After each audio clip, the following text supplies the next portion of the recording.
Meu nome é Adriane Rodrigues Barcelar, meu curso Bacharelado em Teologia, da Faculdade Uninter. Hoje nós vamos falar de um assunto muito polêmico, a violência contra a mulher.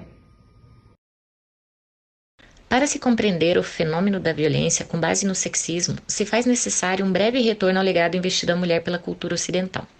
Por exemplo, na Grécia, os mitos contavam que, devido à curiosidade própria do seu sexo, Pandora tinha aberto a caixa de todos os males do mundo. Na Grécia Antiga, havia muitas diferenças entre homens e mulheres.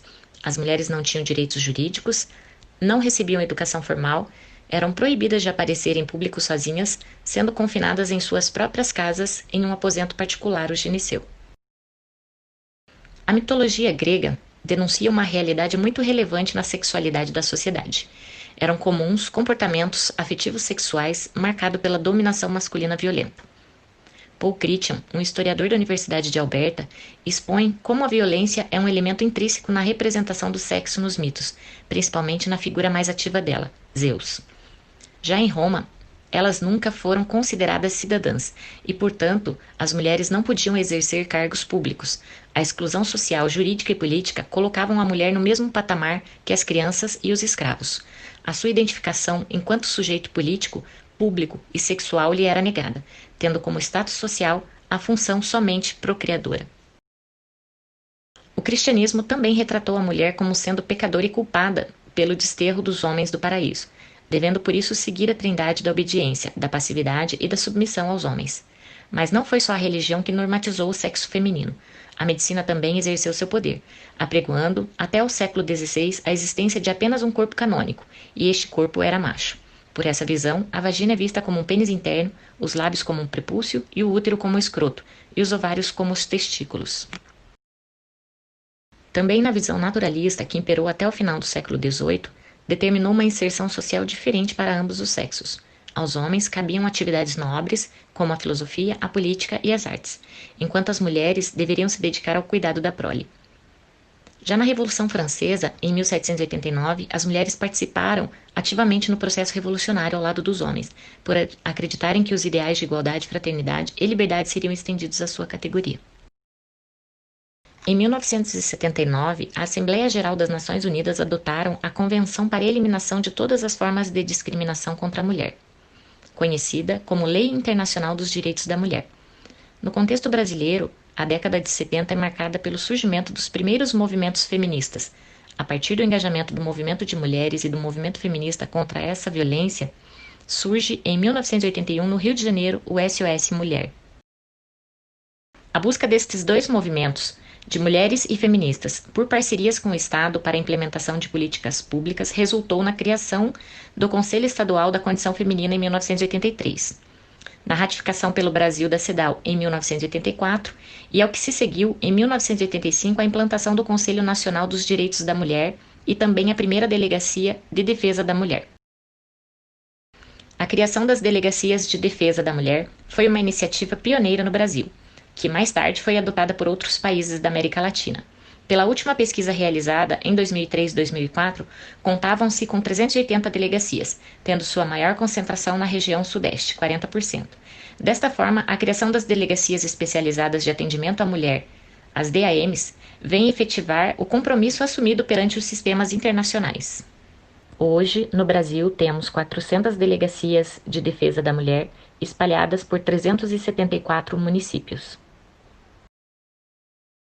Outra das grandes conquistas brasileiras é a aprovação da Lei nº 11.340 de 2006, que entrou em vigência no dia 22 de setembro de 2006, denominada Lei Maria da Penha.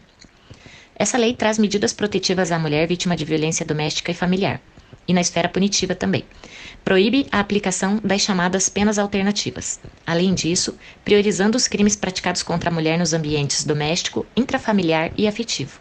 Instituiu os juizados especiais de violência doméstica e familiar contra a mulher, sendo que as varas criminais acumularão as competências civil, separação judicial e de corpos, por exemplo, e também criminal, responsabilização do agressor nos casos decorrentes da violência doméstica e familiar contra a mulher. Dentro da Lei Maria da Penha está elencado algumas medidas protetivas, algumas delas merecem destaque. Diante do seu feito intimidativo, bem como a garantia da integridade física e moral da ofendida, podemos citar que uma autoridade policial garanta-lhe proteção à mulher, encaminhamento a um hospital e fornecimento de transporte a ela e aos seus dependentes se precisar, e acompanhar ao domicílio para a retirada dos seus pertences. Além disso, a lei determina o encaminhamento da mulher em situação de violência e os seus dependentes aos programas de serviço de proteção, garantindo-lhes direitos humanos, o que se acham positivados na Constituição Federal. Podemos dizer nos dias atuais que essas leis estão funcionando bem. Temos alguns dados comparativos entre o estado de Goiás e o estado do Paraná em relação à lesão corporal dolosa, que se encaixa na violência doméstica contra a mulher. Essas informações com fonte na Secretaria Estadual de Segurança Pública e na Defesa Social.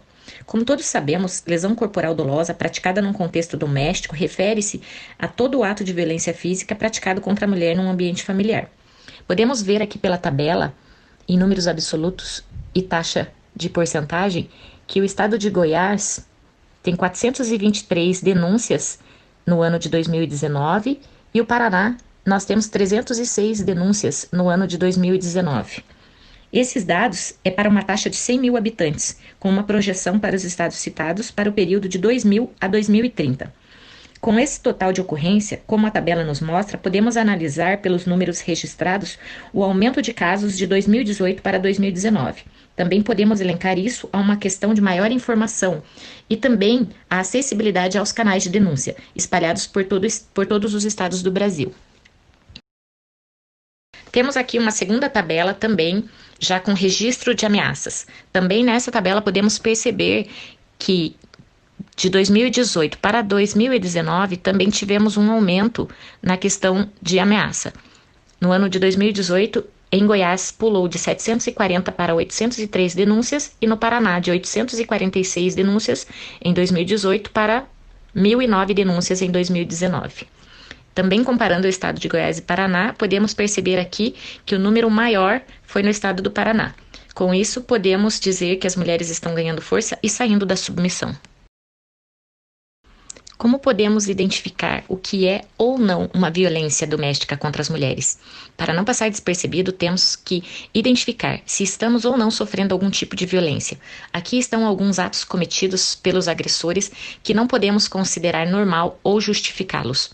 Exemplo disso, atirar objetos, empurrar, sacudir, xingar, forçar a ver imagens pornográficas, isolar de amigos e de familiares, insultar, controlar o que faz, rasgar fotos ou documentos pessoais, ameaçar, vigiar, humilhar. Precisamos identificar e denunciar. São formas de acabar com a impunidade. Procure ajuda.